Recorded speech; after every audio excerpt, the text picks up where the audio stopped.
Bienvenidos y bienvenidas a nuestro tercer video sobre época moderna. En este contexto de pandemia a nivel mundial hemos querido realizar estos videos basados en conversaciones sobre temáticas que te puedan ayudar en tu proceso de aprendizaje. En esta oportunidad hablaremos sobre la revolución científica que tuvo lugar a partir del siglo XV en Europa. Para esto nos hemos reunido 3 docentes de Historia y Geografía para que tú, estudiante de octavo básico, logres comprender mejor estos contenidos. Hola estudiantes, nos encontramos en un nuevo video para poder seguir abordando elementos de continuidad y de cambio en esto que hemos denominado como la época moderna. Hoy nos toca abordar entonces los cambios científicos que comienzan a ocurrir a partir del siglo XV y que son muy importantes porque tiene trascendencia hasta el día de hoy, ¿ya? Aquí quiero recordar algunos elementos que se han mencionado en los videos anteriores, como es, por ejemplo, el pensamiento antropocéntrico, el desarrollo que implica una concentración del pensamiento en el ser humano y que ha conllevado a lo que se denomina como el uso de la razón, ya el racionalismo.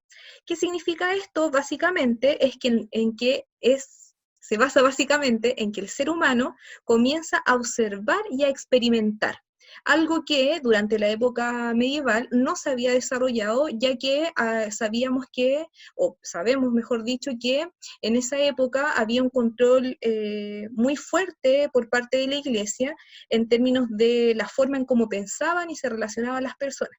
En la época moderna, con todos estos cambios de pensamiento, el ser humano comenzó a tener otro tipo de intereses y que se desarrollaban fundamentalmente a través de, como yo les digo, entonces la observación, ¿ya?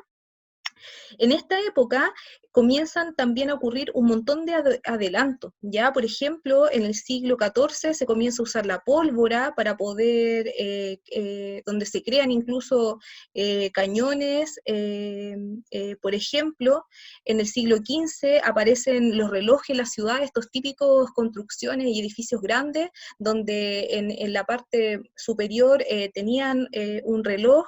Incluso en el año 1500 más o menos se comienzan a inventar estos típicos relojes de bolsillo, que obviamente solo una parte de la población tenía acceso, no toda la gente, pero sí comienzan a surgir estos elementos que de una u otra forma comienza a cambiar la forma de vida de las personas, ¿ya?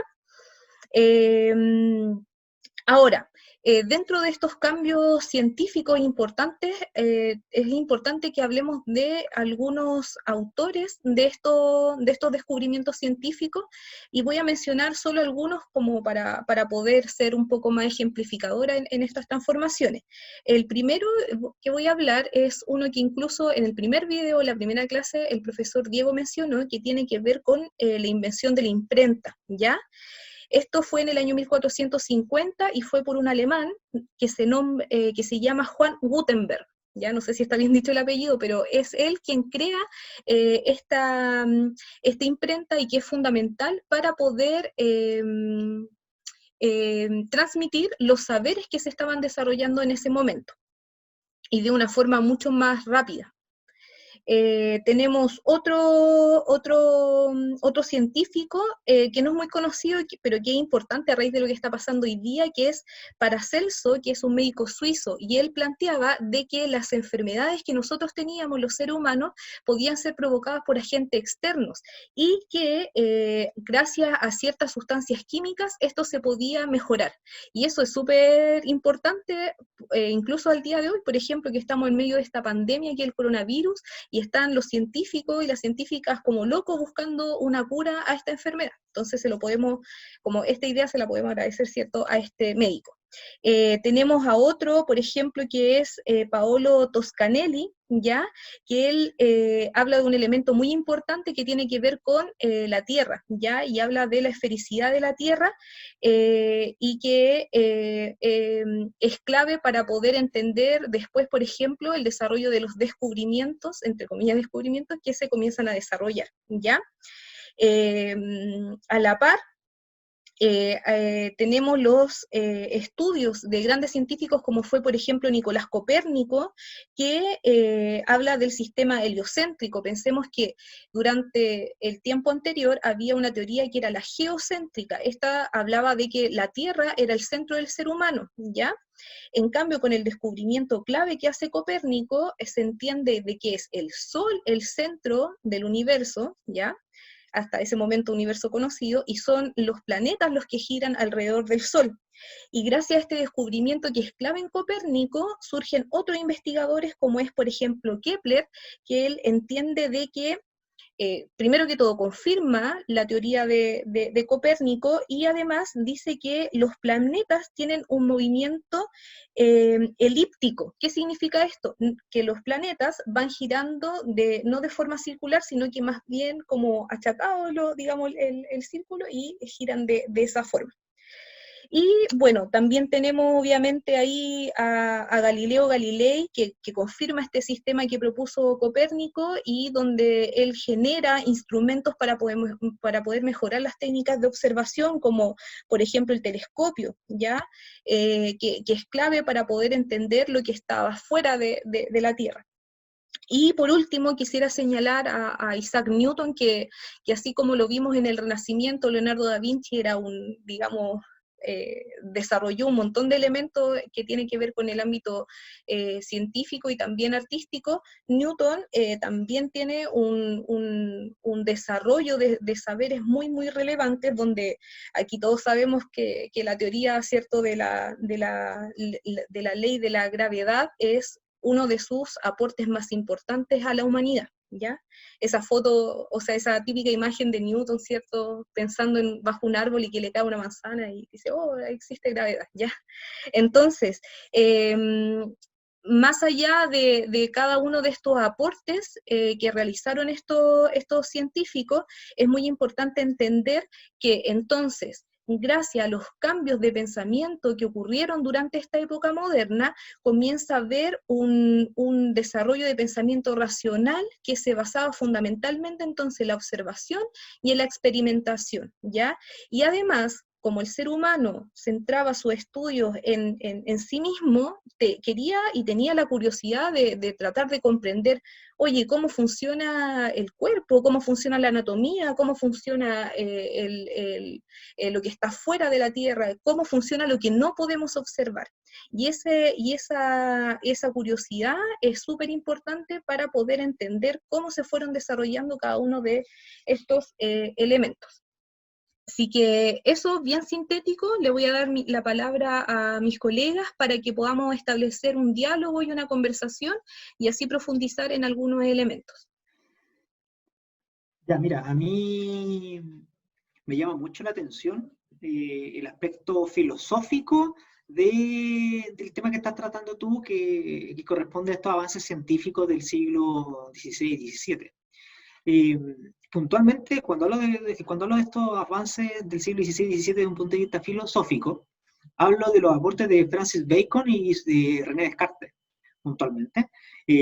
Cuando el primero establece esta idea del empirismo, ¿cierto? Cómo a través de la experiencia, a través de la experimentación, uno puede obtener resultados generales, ¿cierto? Y de esta manera uno puede llegar a la verdad, o esta idea de la verdad. Recuerda que todos los filósofos en esta época, sobre todo, buscan el conocimiento absoluto y llegar a la idea de la verdad. Entonces, esto va a dar origen a una corriente dentro de la filosofía que va a ser denominada el empirismo, ¿cierto? La que establece que la verdad o el conocimiento verdadero no se llega mediante el puro razonamiento, sino que se llega a partir de la experiencia y la observación. Vale decir, yo observo fenómenos naturales, yo experimento con estos fenómenos naturales, llevo esto a un laboratorio, hago el experimento, etc. Luego hago las observaciones pertinentes y de esto establezco conclusiones, ¿cierto? Y al final obtengo aprendizaje y llego a la verdad. Y este tema del empirismo va a predominar por algunos años, hasta que en 1637 René Descartes publica una obra llamada El discurso del método, la cual rompe el paradigma empirista. En realidad no es que lo rompa, sino que como que lo desafía, lo viene a desafiar, y de alguna manera él plantea una nueva forma de llegar a la verdad, que vendría a ser el modelo racionalista, la cual plantea lo opuesto, que primero, para obtener la verdad, primero uno tiene que establecer un principio general, y a través de este principio lógico y general, uno puede, a través de reflexiones lógicas, llegar a la verdad, ¿cierto? Siempre que estas reflexiones lógicas sean lógicas y racionales. Entonces, esto lo podemos resumir en una frase. Como, por ejemplo, para el empirismo, uno parte, ¿cierto? Uno parte desde lo más pequeño, desde lo particular a lo general, lo que va a denominarse el método inductivo, ¿cierto? Versus lo que para René Descartes va a ser el método deductivo, que es desde lo general a lo particular. Y esas dos formas de crear conocimiento y de encontrar conocimiento van a llegar hasta el día de hoy. O sea, hasta el día de hoy, sobre todo en filosofía, insisto, vuelvo a meter el tema de la filosofía acá, es fundamental cómo en textos de filosofía uno encuentra cómo los autores van discutiendo quién es más empirista, quién es más racionalista, y esa discusión entre racionalismo y empirismo se mantiene hasta la actualidad. Quería complementar lo señalado por los colegas, primero en relación a que en esta revolución científica se producen principalmente elementos de ruptura con el pasado, más que algunos elementos de continuidad, como habíamos visto que se producían tanto en el humanismo como en el Renacimiento, donde todavía sigue siendo importante las temáticas religiosas. Vemos claramente en este renacimiento científico más que nada una ruptura. Pasamos de ese pensamiento medieval en donde se creía de que Dios básicamente lo había creado todo, y de esa forma se explicaban todos los fenómenos del universo desde el punto de vista religioso, y pasamos a una ruptura bajo un nuevo paradigma en donde se buscan los mecanismos que explican el funcionamiento de la naturaleza, del ser humano y del universo. Por lo tanto, es importante recordar esa ruptura. Y frente a esa temática, como lo señalaban los colegas, desde varios aspectos culturales, hubieron varios aportes que contribuyeron a esa ruptura, y quiero recordar principalmente y recalcar fundamentalmente los aportes astronómicos que permitieron esta ruptura, porque fueron trascendentales. Por eso es importante recordar lo que hizo Nicolás Copérnico, de que termina con este geocentrismo medieval, de que la Tierra era el centro del universo, y lo reemplaza por este heliocentrismo, donde el Sol es el centro del universo, lo que era algo bastante importante para la época, de que ningún otro científico se había atrevido a formular un pensamiento y unas aclaraciones tan trascendentales como la que había señalado Copérnico. Aquí también tenemos que recordar lo que había señalado Galileo Galilei, que trata de estudiar la forma en la cual se movían los planetas, trata de formular una primera ley de movimientos para la observación astronómica, y de la misma forma comienza a utilizar el telescopio. Esto por nombrar algunos, y para cerrar, importante yo creo que también recalcar de la importancia y el poder que tenía la Iglesia Católica durante el periodo que llevó a que muchos de estos letrados que se atrevieron a formular estos pensamientos trascendentales para la época, fueron perseguidos en muchos casos por la Iglesia Católica, debido a que se apartaba de la visión tradicional de la humanidad que la Iglesia había establecido y había metido en la mente del europeo desde hace tantos siglos atrás.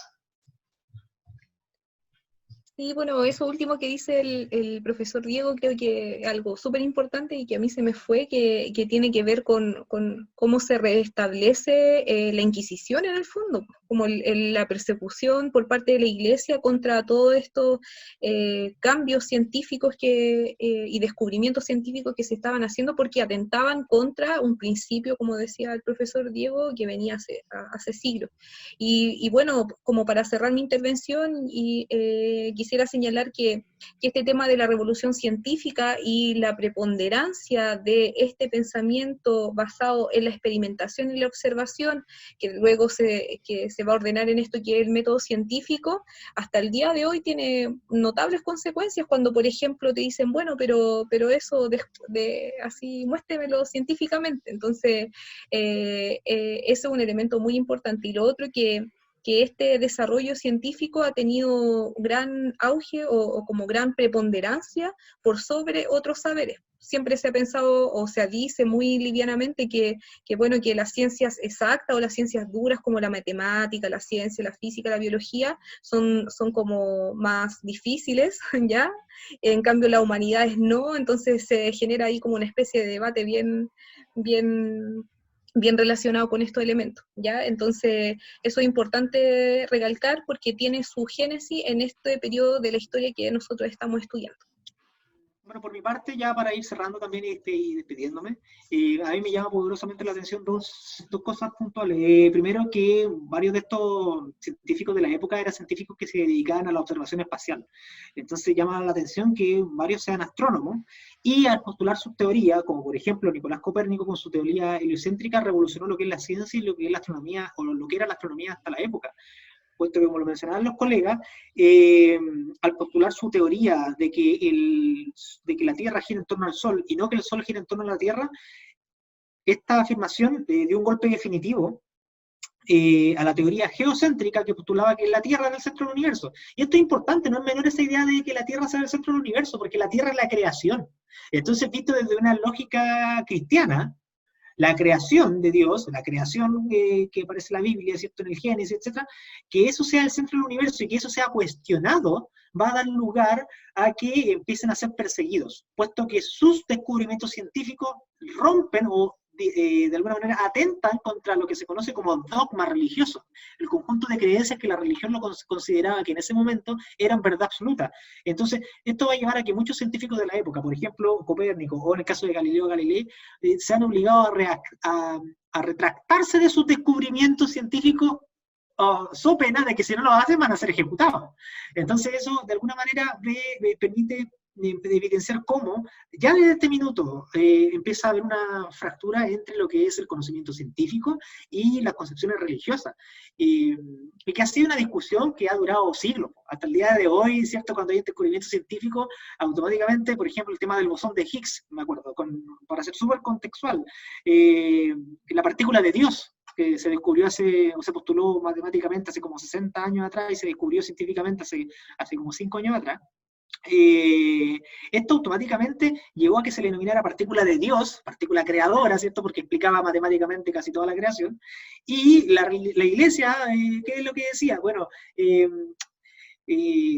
a ver, aún permitirá demostrar científicamente la existencia de Dios, es que en realidad viene a suplir a Dios, y esto después llevó a que esta idea fuera llevada al cine, con la segunda parte del Código Da Vinci, no me acuerdo cómo se llama, Ángeles y Demonios creo, que también es el tema central de la película. Entonces al final como que también esta discusión llegó a la cultura pop, y son temas súper actuales, pues.